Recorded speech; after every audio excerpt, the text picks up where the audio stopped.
ખેડા જિલ્લાના નડિયાદ નવી બિલોદરા હાઈવે પર હોટલ વૃંદાવન પાસે આજે એક હૃદયદ્રાવક અકસ્માત સર્જાયો. પૂરપાટ ઝડપે આવી રહેલા ટ્રક GJ 27 TG 9931 એ બાઇક GJ 07 EJ 9198 જોરદાર ટક્કર મારતા બાઇક પર સવાર એક મહિલાનું ઘટના સ્થળે જ મોત નીપજ્યું હોવાનું સામે આવ્યું છે. અકસ્માતની જાણ થતાં નડિયાદ રૂરલ પોલીસ ઘટના સ્થળ પર હાજર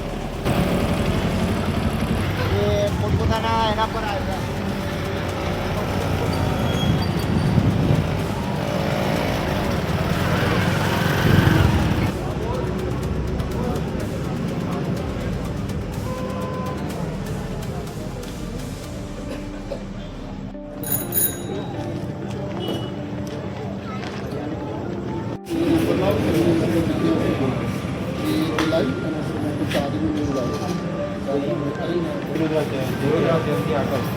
હોટલ છે ને